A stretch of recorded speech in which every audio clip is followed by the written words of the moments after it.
This program is for discussion purpose only. Business Plus TV or any of our anchor does not bear any responsibility or liability towards the content.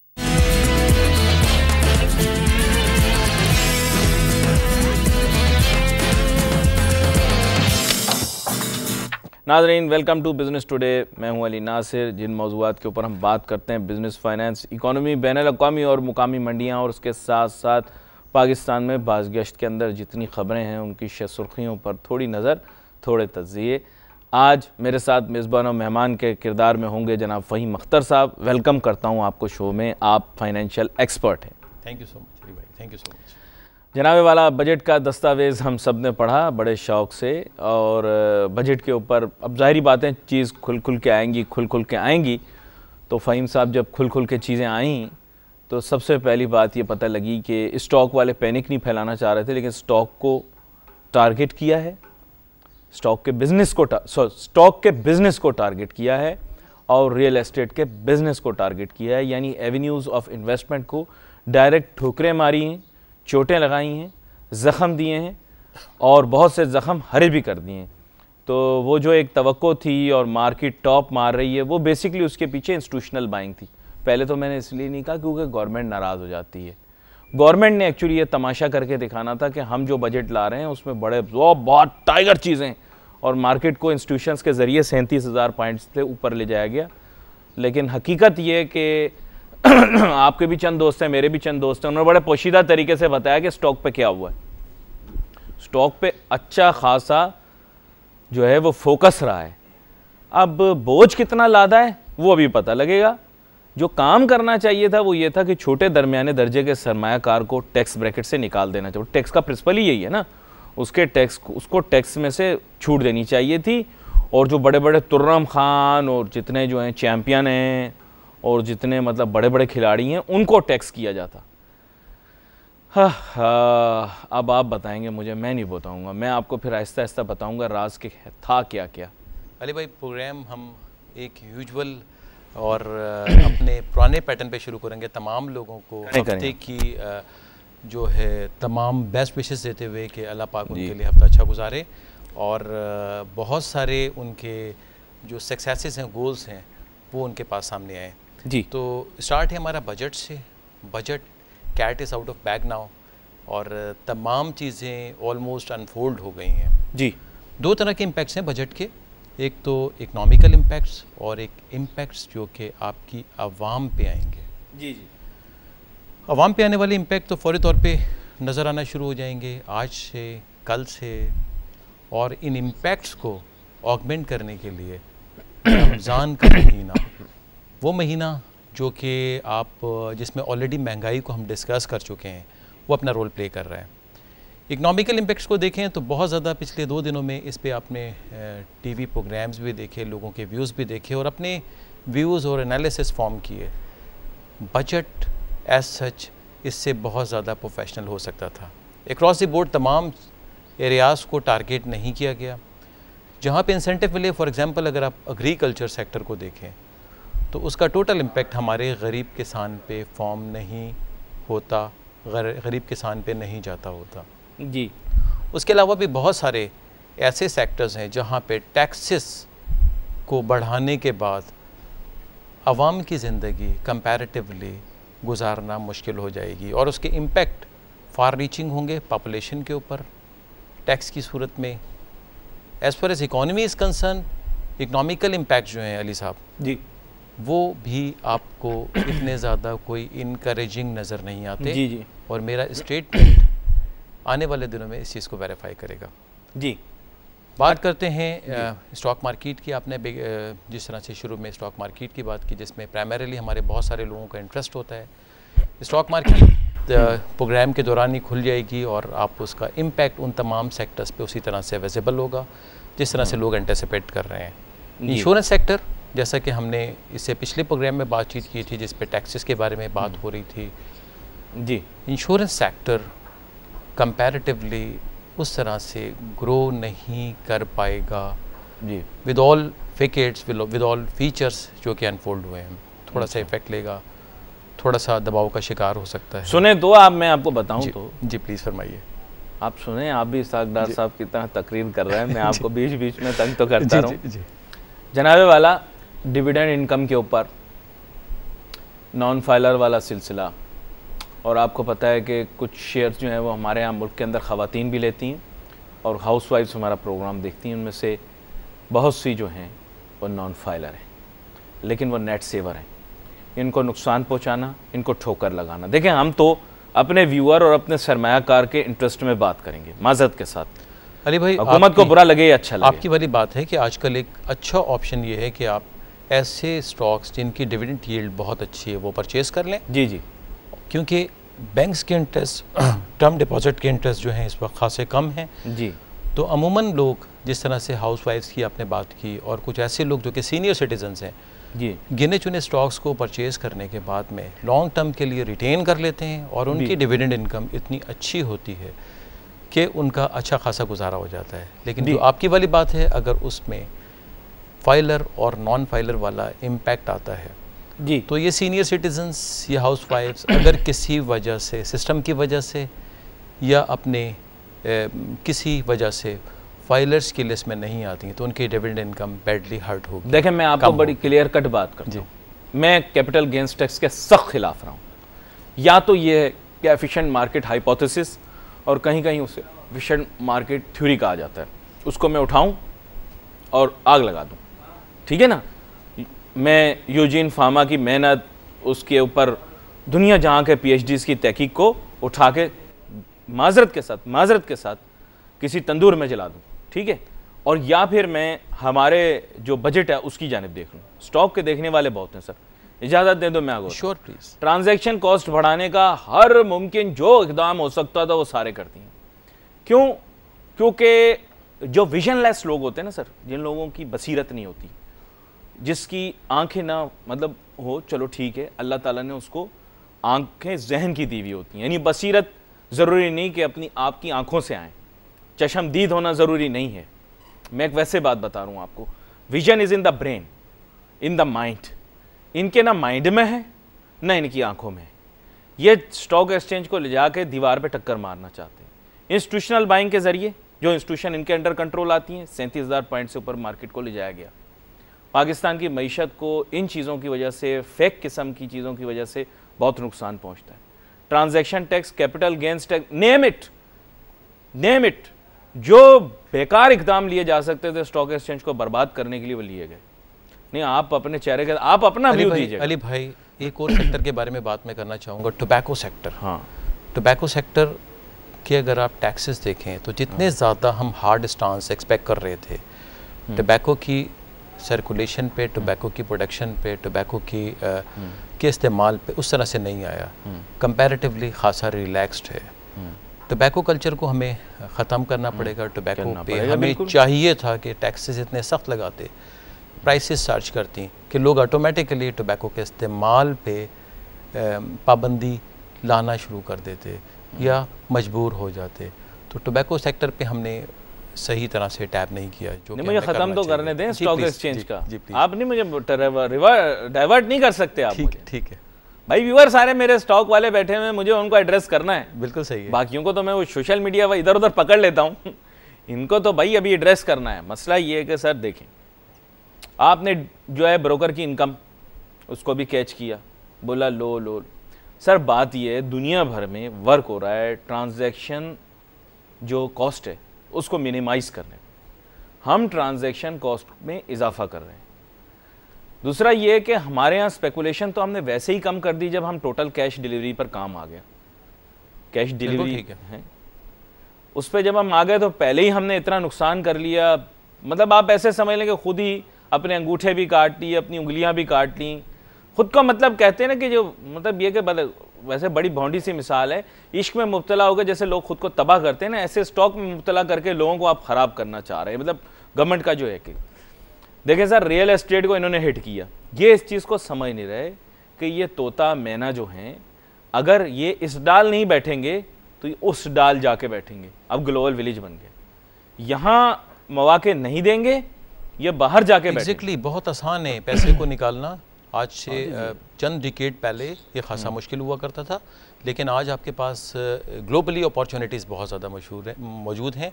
तो लिहाजा इस पर बातचीत हम जारी रखते हैं। छोटी सी ब्रेक ले लूँ, फिर मज़ीद आऊँगा, स्टेप्स को थोड़ा और तफसील से देखूँगा। आप चाहे किधर भी इधर उधर होने की कोशिश करें, मैं आपको इधर उधर नहीं, स्टॉक के ऊपर जो टैक्स लगे उस पर ज़रूर बात करूँगा। Let's take a short break.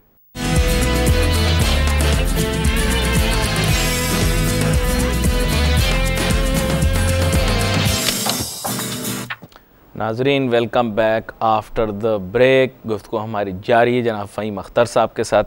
पता नहीं पढ़ूँ कि ना पढ़ूँ, फिर मैंने सोचा थोड़ा सा पढ़ दूँ। हमारी स्टॉक एक्सचेंज जो है, पाकिस्तान स्टॉक एक्सचेंज, उन्होंने भी कुछ प्रपोज़ल दिए थे, लेकिन ज़ाहिर बात है आजकल रेगुलेटर गवर्नमेंट से बड़ा डर लगता है इनको। तो ये अब पता नहीं इनकी इंतज़ामिया सामने आए कि जी हमने जो आपको प्रपोज़ल दिए थे 2016-17 के लिए, ये वहीं से डाउनलोड किया उन्हीं की वेबसाइट से, ठीक है। तो जनाब वाला, इन्होंने जिन चीज़ों को एड्रेस करवाया था, मैं एग्जीक्यूटिव समरी के अंदर से आपको पढ़ के बता रहा हूँ। बोला federal excise duty on stock broker services. उल्टा हो गया, उल्टा हो गया। कैपिटल गेन्स टैक्स उल्टा हो गया। नहीं मतलब अपनी जगह पर ही कायम है, ऐसे नहीं कि कोई ठीक है पर्पोज। मैं आपको वो मोटी मोटी चीज़ें बता रहा हूँ, मतलब इंकरेजमेंट ताकि न्यू लिस्टिंग्स आएँ। इस पर मैंने नहीं सुना, आपने सुना हो तो बताना। देखो कोई तकरीर में ज़्यादा यही बातें हो रही थी, 5.37 आइए, बच्चों का कायदा होता है ना 1 2 3 4 5.37 3.27, मतलब इन चीज़ों की कोई अहमियत नहीं थी, फालतू में 90 मिनट ज़ाया हुए। लेकिन खैर एनीवे, वहाँ से फिर मुझे एक टेलीफोन भी आया। मेरे एक दोस्त हैं, वो गए इस्लामाबाद, फिर वहाँ से आया टेलीफोन। उन्होंने बोला यार आला हुकूमती ओहदेदार कह रहे हैं कि आपने जगह जगह जाके गवर्नमेंट को खींच दिया। बोले आपने ये नहीं किया, आपने वो नहीं किया। बोले आप थोड़ा हक में भी बात करें। मैंने बोला हक में बात करना बहुत मुश्किल है। उन्होंने कहा हमारे जो नाकदीन हैं, क्या वो हमसे बेहतर बजट ला सकते थे? इस सवाल का जवाब ये था कि नहीं ला सकते थे। जितने लोग टीवी के ऊपर तकरीरें कर रहे थे, जो साबका हुकूमतों के अंदर वफाकी वज़रा और एनालिस्ट और पता नहीं क्या क्या रहे थे, वो सब जो थे अपने अतवार के अंदर 3rd क्लास बजट लेकर आए थे, 3rd क्लास बिल्कुल। तो उस हिसाब से उन्होंने, उनकी टीम ने, इसहाक डार साहब की टीम ने उतना बुरा नहीं किया जितना बुरा इन लोगों ने किया जो नाकदीन में शामिल हैं, जिनका मैं नाम नहीं लूँगा, और साबिक अदवार के अंदर वज़ीर ख़जाना भी रहे हैं, मुशीर ख़जाना भी रहे हैं, और दीगर। टेलीविज़न पर आपने उनकी तकरीरें सुनी होंगी। उन्होंने जितने 3rd क्लास बजट दिए थे, उतना 3rd क्लास नहीं, मतलब उनका जो काम था वो तो बहुत ही खराब था। हाँ, अब आप बजट को साइड पे छोड़कर थोड़ा सा कुछ न्यूज़ क्यों छोड़ दूं? स्टॉक मार्केट के ऊपर बराह रास्त असर है उसके। राइट, अभी जिस खबर की मैं बात करने लगा हूँ, उसका भी खासा इम्पैक्ट होता है स्टॉक मार्केट के ऊपर। इकोनॉमिक सर्वे ऑफ पाकिस्तान, इन्होंने पिछले दिनों एक रिपोर्ट जारी की जो कि मुख्तलिफ डेलीज़ में लगी। 2015 और 2016 के मुताबिक इन्होंने बड़े इत्मीनान का इजहार किया कि हमारे जो बैंक्स हैं उनका सिस्टम, उनकी ग्रोथ बहुत अच्छी है और किसी भी ख़तरे का शिकार नहीं है। दुनिया भर में जहाँ पे भी आप देखें, अगर कोई इकॉनमी क्राइसिस का शिकार होती है तो सबसे पहले बैंक्स होते हैं जो ट्रबल में आते हैं। अपेरेंटली इनकी चीज़ें जो फिगर से हैं वो वैलिडेट होते हुए नज़र आती हैं, ठीक नज़र आती हैं। कैपिटल एडिकेसी रेशो देख लें, आप NPLs को देख लें, तो by and large majority of the banks हमारी वो ग्रोथ की तरफ नज़र आती हैं, ठीक नज़र आती हैं, एक्सेप्ट फॉर सम बैंक्स जो कि छोटे हैं और जो अपने मसाइल को साथ साथ हल करने की कोशिश कर रहे हैं। तो ये एक अच्छी खबर थी बजट के साथ साथ। अच्छा, एक और खबर, एक और तो मैंने आपसे में डिस्कस कर, आपके मार्केट का सबसे बड़ा ड्राइवर MSCI था और उनकी सबसे बड़ी कंप्लेंट आपकी रेगुलेटरी फ्रेमवर्क था। आप इधर उधर होंगे, मैं नहीं होऊंगा, मैं आपको पकड़ के रखूंगा। आपके साथ जो बजट के अंदर बेसिकली जो काम करने थे गवर्नमेंट ने, वो करने थे जो MSCI इंडेक्स के अंदर हमें ऊपर लेकर जाएं। अब या तो MSCI वालों से, जो कि ये नहीं कर सकते, इनका कोई इन्फ्लुएंस नहीं है कि इनकी कोई अंदर की बात चली हो, क्योंकि वहाँ पे अंदर की बात और अंडर द टेबल कोई चीज़ होती नहीं है वेस्ट में, ठीक है। मैं वैसे बता रहा हूँ, मुश्किल होता है, ऐसे नहीं होता जैसे पाकिस्तान में होता है, मुश्किल होता है। तो मसला ये है कि ये जो रेगुलेटरी फ्रेमवर्क के अंदर जो चीज़ें तब्दील करनी थी, उसमें ख़ास तौर पे आपको पता होगा एक शॉर्ट सेलिंग जिसका ताल्लुक इससे है बराह रास्त, और दूसरा ये है कि रेगुलेटरी फ्रेमवर्क को ऐसा ड्रॉ करना कि फॉरेन इन्वेस्टर अपने पैसे बड़ी आसानी से ला भी सकें, ले जा भी सकें। और ट्रांजैक्शन कॉस्ट के ऊपर ज़ाहिरी बात है फिर आखिर में बात आ ही जाती है, चाहे चाहें या ना चाहें। अब मसला ये है कि गवर्नमेंट ने इस पर फोकस करने के बजाय कि मुल्क की बनी हुई है MSCI के ऊपर और इसमें कुछ ऐसे काम किए जाएं, और बजट तकरीर के अंदर बाकायदा उनको कहना चाहिए था कि MSCI इंडेक्स के अंदर जिसके पीछे पूरा मुल्क जो है वो पूरे मुल्क के ब्रोकर, मेंबर, एनालिस्ट सब लगे हुए हैं, MSCI गाने भी लगाए हुए पीछे, तो उनको चाहिए था वो जिक्र करते हैं MSCI का। दूसरा जो जिक्र उन्होंने नहीं किया, जो आप आजकल देखा हुआ अस्पताल में बच्चे भी पैदा हो रहे हैं तो कोई सीपेक खान, कोई सीपेक मतलब सीपेक वली, मतलब ऐसे बच्चों के नाम भी सीपेक रख रहे हैं लोग। सीपेक का कहीं जिक्र नहीं आया। ये बजट किसानों का बजट है, ये बजट फलां का बजट है, ये बजट फलां का बजट है। मेरा एक सवाल ये है, बाबू तो फिर पूरे मुल्क को नाच गाना क्यों करवाया सीपेक पे पूरा साल?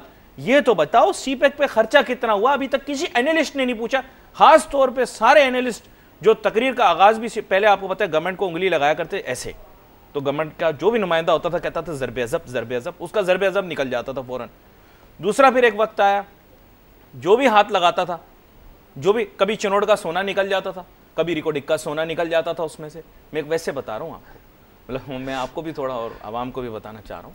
ख़त्म नहीं हुआ यहाँ पे, सुने आप जी। फिर उसके बाद एक नया ड्रामा शुरू हुआ। बोले अब जब भी हाथ लगाएं तो धरने ने मुल्क को नुकसान पहुँचा दिया। अब ये कॉटन की क्रॉप क्यों ख़राब हुई? इमरान खान के धरने ने ख़राब कर दी।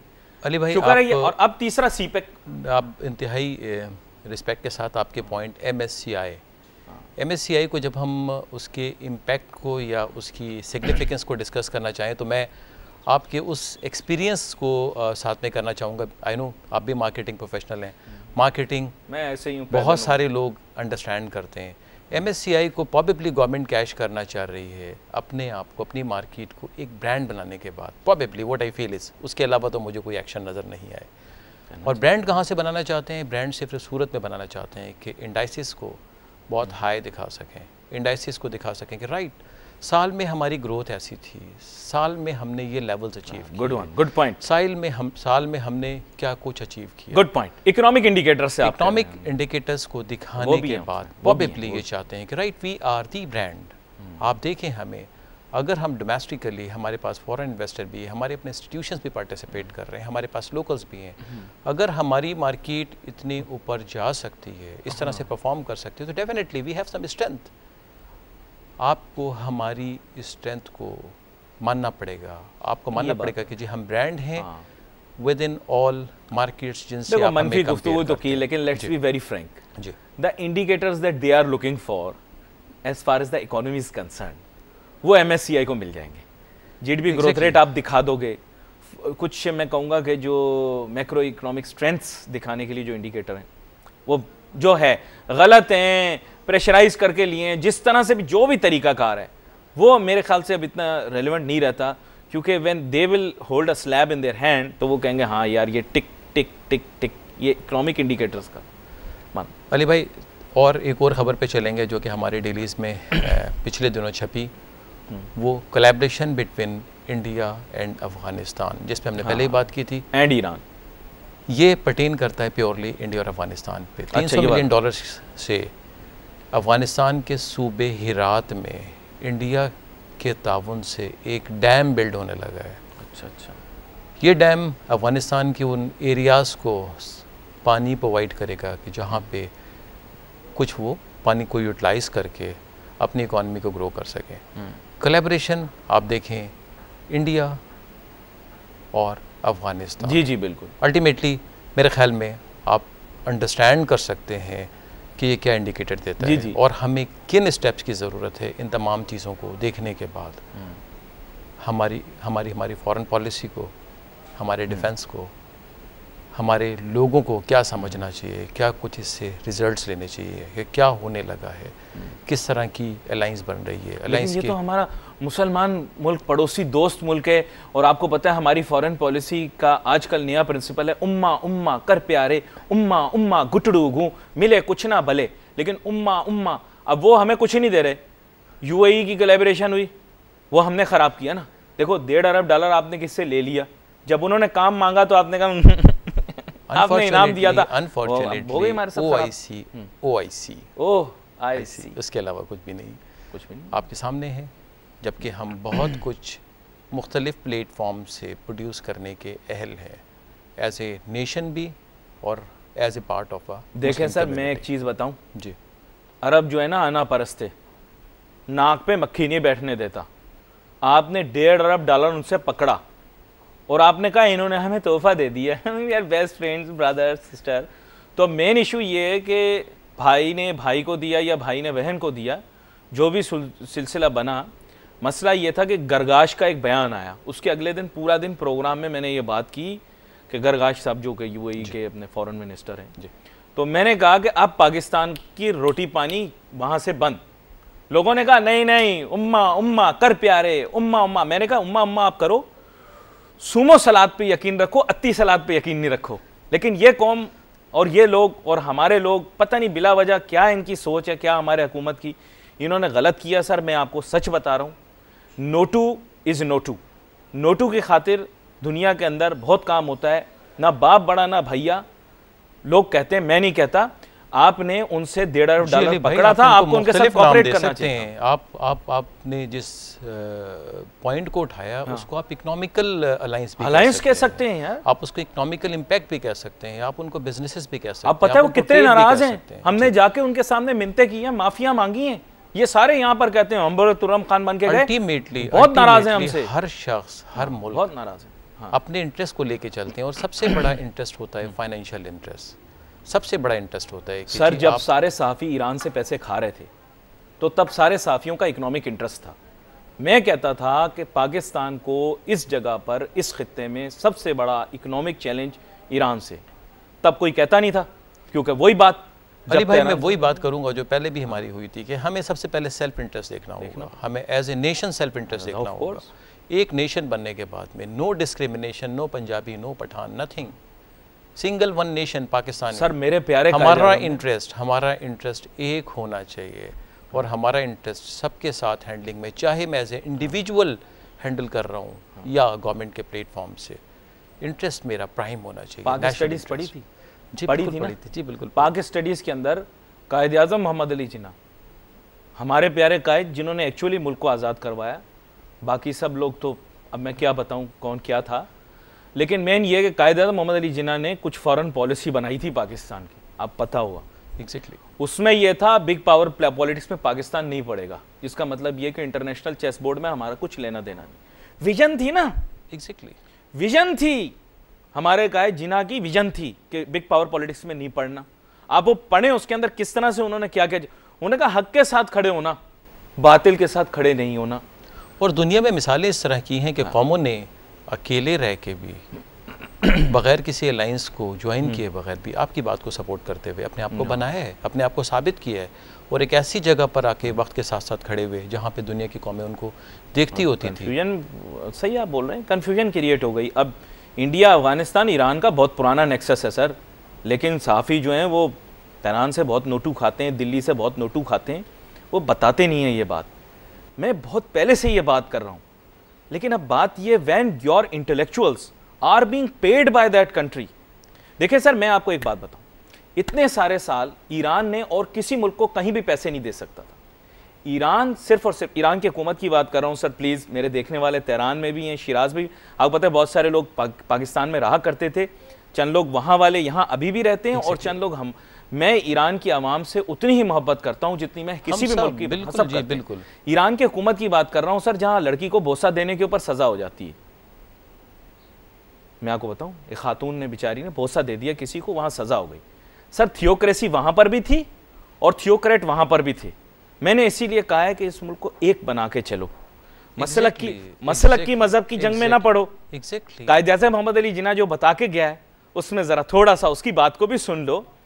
और इस्लामिक प्रिंसिपल्स तो हैं ही हमारे ड्राइविंग सर, आपस में क्यों इख्तिलाफ पैदा करते हो? हमारे देखें सर, उन्होंने इन्वेस्ट करने का कहीं और इन्वेस्ट नहीं कर सकते थे। The only place they could invest was Pakistan, and they did it so well.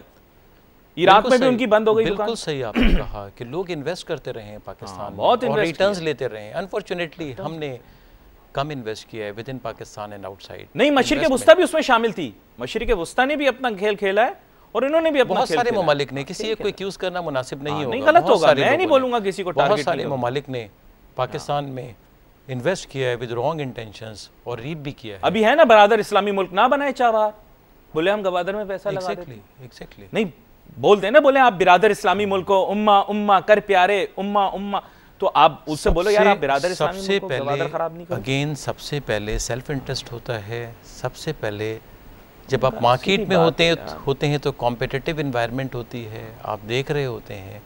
आप किसी भी सूरत में अगर आप सी पैक बना लेते हैं तो जो आपको एडवांटेज मिल रहा है, अगर आप बनाने के बाद उसको एफिशिएंट तरीके से चलाना शुरू कर देते हैं, आप कंट्रोल रखते हैं अपना, तो बेतहाशा एडवांटेज। सर आपको पता है बेतहाशा जोहरी तवानाई सबसे ख़तरनाक अमल क्या किया गया यहाँ पर, जिन साइंसदानों को हम सुबह शाम सलाम करते हैं, कि उन्होंने ऐसे ममालिक को दे दी जौहरी कुव्वत कि जो उसके अहल भी नहीं थे और जिनके पास वो होना भी नहीं चाहिए। इतनी बात करूँगा, इससे ज़्यादा ना मेरी औकात है ना मेरी हैसियत है। जितनी मेरी औकात होती है ना, लोग समझते हैं अली बड़ा बोल्ड है, ये जो ना रॉकेट चलाता है, ये वो। मैं अपनी औकात हैसियत से आगे बात नहीं करता। आपने अफ़गानिस्तान और इंडिया के बारे में बात की, आप हमेशा इस तरह के मौज़ूआत लेकर आते हैं जो हमारे यहाँ मीडिया के अंदर इतने ज़्यादा रिपोर्ट नहीं हो रहे होते। बड़ी आपने आम बात बताई है जी अली साहब, और ये बड़ा हर्ट कर सकती है पाकिस्तान के इंटरेस्ट। बिकॉज अली साहब हमने देखना है, अगर हमने ग्रो करना है एज ए नेशन तो आसपास देखना है क्या हो रहा है, रीजन में क्या हो रहा है, ग्लोब में क्या हो रहा है। अगर हम साथ नहीं चल सकते ग्लोबली कौमों के साथ में, अगर हम अपनी फॉरेन पॉलिसी डिवाइस नहीं कर सकते जो कि हमें अच्छा दिखाए, तो शायद हमारी कामयाबी के चांसेस कम होते हैं। लेकिन स्टॉक एक्सचेंज के मौजू को थोड़ा डच कर गए मेरा भाई। उसकी वजह यह है कि लोग सवाल पूछेंगे कि अली के साथ सुबह बैठा था, ये बोला वो बोला, आप भी नेगेटिव हो गए उसकी तरह। सीधी बात यह है कि हुकूमत ने बहुत लातें मारी सर स्टॉक एक्सचेंज के बिज़नेस को, बहुत ठुड्डे मारे, और इस दफ़ा जितनी तवक्कुआत थी वो तवक्कुआत पे पूरा नहीं उतरे। लेकिन बात आपकी बड़ी मंतक और बड़ी हैवी है कि MSCI के अंदर जो इकोनॉमिक इंडिकेटर्स ऑन पेपर चाहिए थे वो हमने उनको दे दिए होंगे, क्योंकि उसमें कोई डेफिनेट चीज़ नहीं लिखी हुई। एग्जैक्टली डेफिनेट चीज़ नहीं, ब्रॉड पैरामीटर्स होते हैं, ब्रॉड पैरामीटर्स होते हैं, और वो इंडिकेटर्स की सूरत में आपको that means we still have a decent shot of MSCI emerging markets. We have still have decent shot. I don't think so. I cannot comment correctly. I'm sorry, I cannot comment correctly. Change of views. Very dangerous. Comment correctly. भाई। और लेकिन ये fact है कि market पिछले 2-3 साल में जिस तरह से चली है, उससे लोगों ने बेनिफिट भी लिया है, उससे पाकिस्तान के इमेज पे भी पॉजिटिव इम्पैक्ट आया है। लेट्स होप एंड प्रे कि मार्केट इसी तरह से। ये 2-3 महीने पहले वाली जो थी ना जी, बता दूं क्या, एक शेयर था वो फंस गया था, एक शेयर था वो फंस गया था। वो क्या काम करता है मुझे नहीं पता, उसका नाम क्या है मुझे नहीं पता। वो शेयर फंस गया था एक ब्रोकर का, ब्रोकर भी फंस गया था, वो शेयर चलाना था। नाम किसी का नहीं लिया मैंने कहा शेयर फंस गया था, उसको चलाना था। इसीलिए 3 महीने पहले से एक एग्जैजरेशन क्रिएट की गई। जो इन्वेस्टर्स थे उनसे मई की तारीख ली थी कि हम आपका शेयर छुड़ा देंगे, और शेयर बड़ा बासानी। अली भाई, सैकड़ों की तादाद में कंपनीज रजिस्टर्ड हैं, सैकड़ों की तादाद में शेयर्स हैं, ट्रैप्स भी होते हैं, एनालिसिस भी होते हैं, आपकी अपनी विजडम भी होती है।